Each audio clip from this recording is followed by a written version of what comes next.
Hello YouTube, this is Morgan, Airspeed Prime here with my next Voltron Legendary Defender video. This one's going to be my first of a couple of videos covering Voltron Legendary Defender Season 7.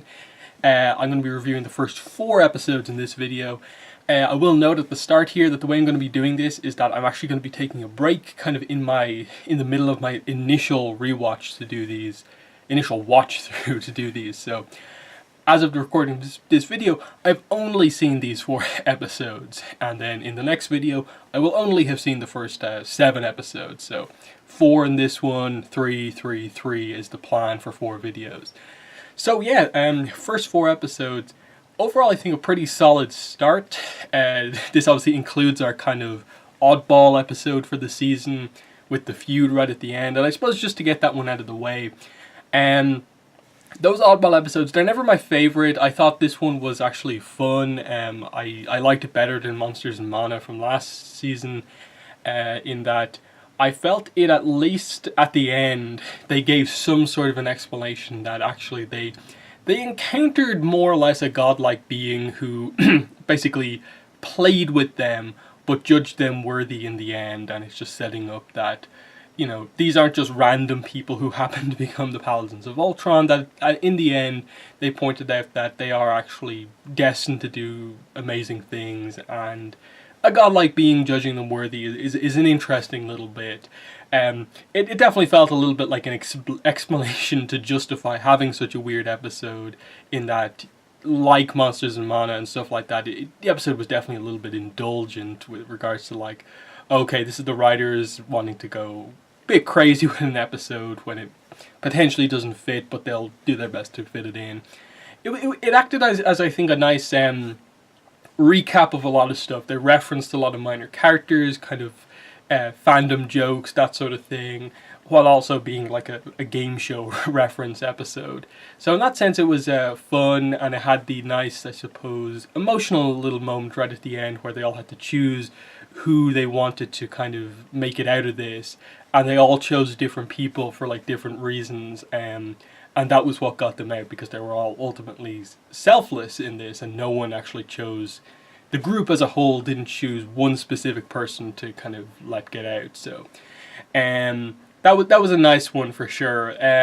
As for the other episodes, which were, I suppose, a bit more focused, the first episode I thought was definitely the best of this first 4. Just because I thought the structure was really well done, where it at the same time told basically, okay, what's happening with the aftermath of the last season. The Lions are basically out of power. They need to get back to Earth. That's the plan. But also, what's up with Shiro? He seems like at the end of last season, it seemed like, oh, he's just fine. But they start this one by basically saying that potentially there's a chance his spirit could reject his body. And so, what is it? Allura, Kralia, and Keith stay to watch him, while the others go out on the little planet that they're on to search for some sort of an energy, way to get energy for the Lions. And they have a whole journey when they get shrunk by this animal. Then they have to find a way to get kind of big again, and roughly they basically solved the plot by, like, they get big again. But I suppose the idea is that once they were big, they also got the energy that they needed from what those animals were doing. But they sort of dropped the actual, like, plot point that they were going for, with the small gimmick being the kind of whole focus of the episode, on that side of things. The main focus of the episode was the Shiro backstory, but it's also Keith's backstory. And this is something we've been needing to get for a long time now. Because you look back on Season 1, and it is this weird thing that they don't really explain to you, like Keith's like living situation, or how he knows Shiro so well. Obviously they covered that a little bit last season to obviously give context that the fight worked in the way they wanted it to, but they definitely needed to expand out on it, and getting this here of, like, Shiro came to Keith's school, they did this kind of test to find, you know, potential pilots of the future. Keith ended up being the best, but he had even back then had a poor kind of poor discipline, but Shiro saw something in him, and, you know, continued to really focus and, in a way, fight for him, even if Keith maybe didn't himself kind of feel like he was, doing everything he could. And along with that, obviously, we got the more focus on Shiro. I think probably the most character development from Shiro that we've got. I suppose pretty much since the whole just like him versus Zarkon for like who's going to be the Black Paladin in like season 2 and stuff like that. This gave a good context for him, just finding out about his kind of muscle illness, that he's only going to be like at peak athletic levels, his muscles are going to, like, I suppose, degenerate over time, and he won't be able to be as active or do the things that he wants to do. And so he's taking every opportunity he can while he still can do this stuff to do all these missions. And that's where the Kerberos mission comes up. He really, really wants to do this, but they don't seem to want to. And I love little moments like Sam Holt sticking up for him and basically saying, if he doesn't come, I'm not going, to kind of force the issue.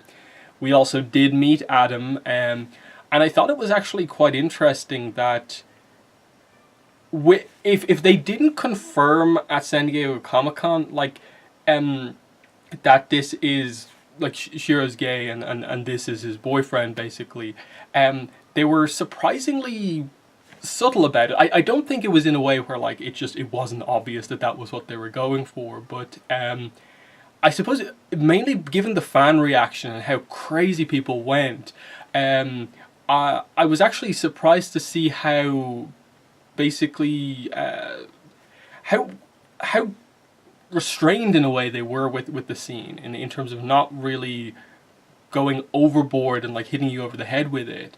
And in a way, I like it because of that, but I do wonder, based on what I've seen some people talk about in the aftermath of the Comic-Con reveal, if some people will be annoyed that they potentially weren't as clear as perhaps people wanted them to be, or as open, or really, really, like, make it clear, like, basically have the show, like, really hit it home, Shiro is gay.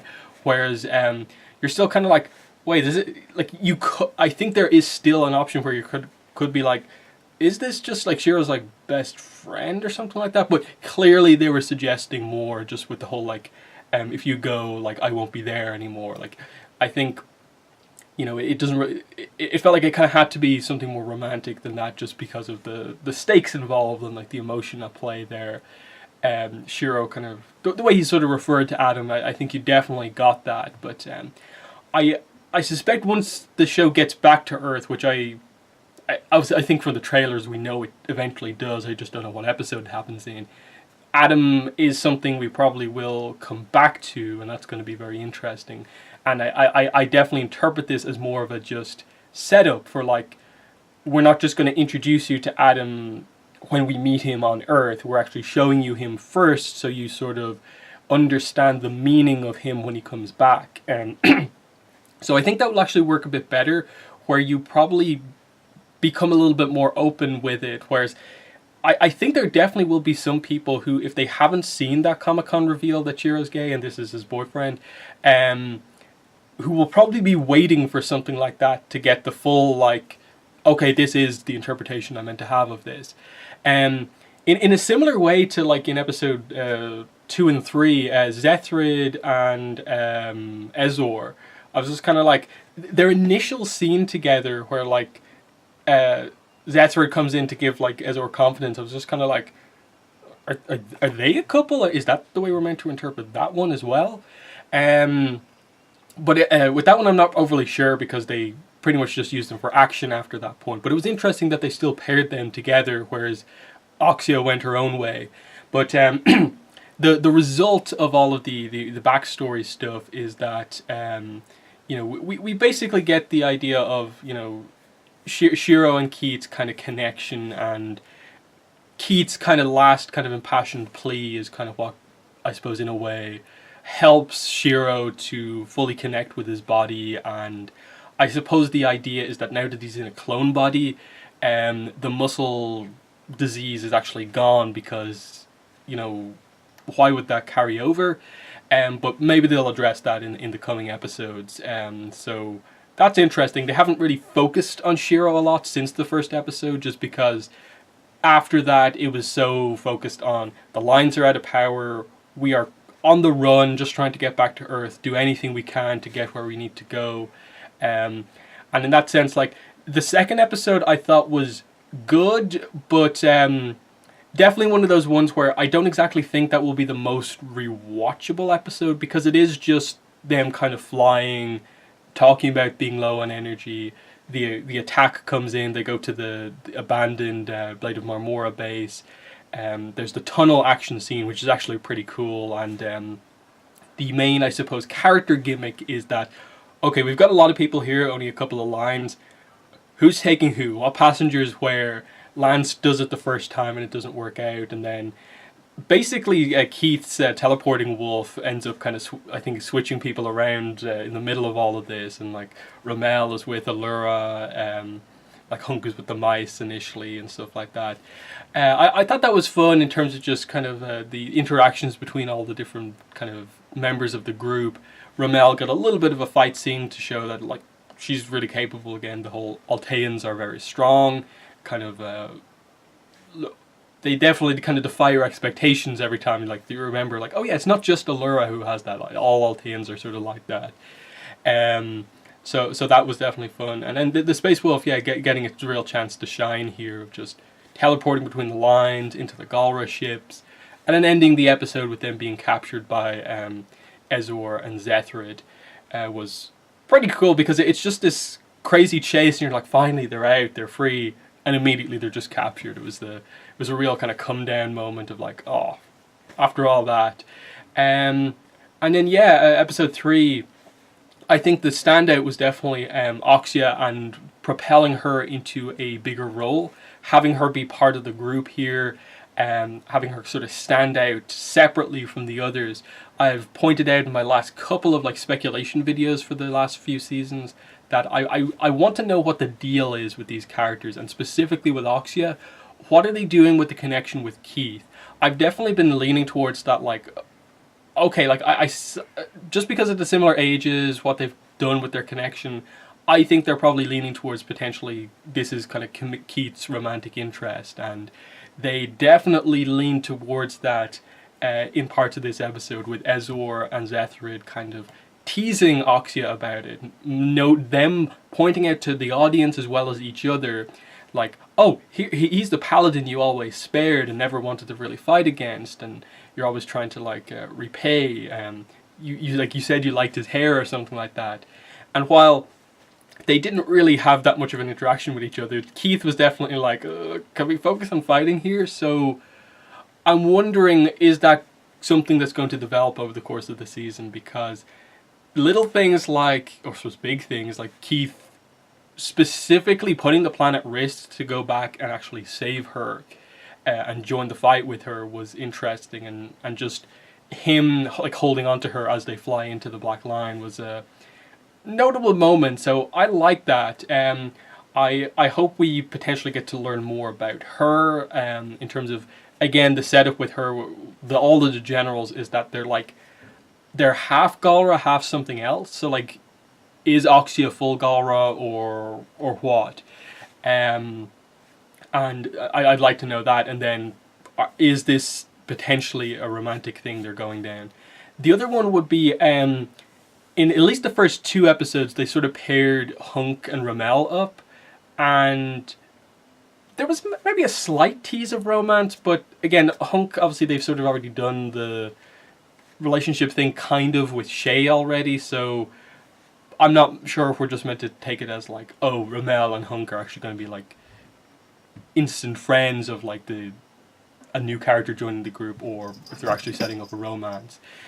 So that's definitely an interesting one, just to kind of monitor which characters Ramel is kind of focusing in on. I thought she played her role quite well in like the first episode of just being the new member of the group who is absolutely shocked by the way the group reacts to kind of chaotic situations, that she's freaking out, and you play off the fact that Hunk of the group is often the one who plays the sort of everyman role, and here she is playing that role because Hunk is sort of used to it, but she really isn't. And she sort of gets into it by the end, of course, with the the action scenes she has.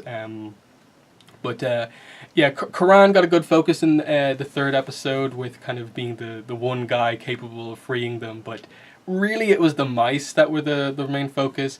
This whole section of the episode reminded me of the Legend of Korra Book 2, one of the parts of the finales where Boomy ends up sort of saving the group when they're all captured, completely accidentally, basically. Very little skill involved, just by pure coincidence he ends up doing it. And it seemed like that again, but, you know, him keeping himself out of the line of fire initially is what got it all done. And of course, Acxa was a big player in this as well. The big reveal from all of this, though, is that they think they've only been gone for about 4 weeks, I think it is that they say. But it actually turns out they've been gone for 3 years, because they say 3 decaphoebs, and I was waiting for one of the characters to just, like, on screen say, like, years, to, like, convert it for the audience, but they didn't. But we know from, like, the data book that came out that a decaphoeb is, in fact, converted to a Earth year, so they have actually been missing for 3 years. This is another thing for the kind of Keith-Acxa relationship, in that Keith has, I think, gone, like, aged by a year. So potentially if he and Acxa were meant to be the same age, her being now 3 years older kind of, you know, it sort of maybe helps that relationship. I'm not really sure, but either way, all of the other characters are going to be 3 years older now. Our characters aren't. And that's a big thing, because that means that Earth has been expecting Voltron for a while, but he never came, which to me leads me to believe that it will be something along the lines of Paige's father went back and he basically tried to say, look, the rest of the crew will be here soon, just believe me. And then when they didn't come, maybe the defense of Earth was sort of scrapped and they just considered Sam to be crazy, because again, we sort of remember what happened with Shiro in, like, the initial episode of Voltron, where the Galaxy Garrison just considered him crazy when he kind of returned. So that'll be very interesting to see how they play off that the 3 year timescape with everyone else. But yeah, I think that's most of what I want to talk about from these initial group of episodes. Obviously, they've laid the groundwork for a lot of stuff to come. Like, once we get back to Earth, I think the Shiro plot's going to come back into play. Keith-Acxa is something that's going to be fun to monitor as we kind of progress. And yeah, I think they just did a pretty good job here. I think always the placement of the kind of oddball episode is always a bit of a kind of contentious point at times. It potentially takes away from the flow of the show. But it wasn't... like, I think I complained a little bit more about Monsters and Mana last season, of just, like, it being very just kind of out there and it didn't really fit in with the rest of the season. But this one at least worked because they gave a reason for, like, I think a better reason for why this happened. I think the Monsters and Mana reason was just that, like, we're waiting for this thing to load, so we're playing this game. At least this one, it was like, oh yeah, when we were flying, we actually encountered this, like, godlike being. So that's that. So yeah, they're my thoughts on the first 4 episodes of Voltron. I'm going to upload this video, watch the next 3, and then the next video you see from me in just a few hours will be my thoughts on the next 3 episodes of Voltron. So that's been the video. In the comments, let me know what your thoughts are on the first 4 episodes. But yeah, thanks for watching, and bye.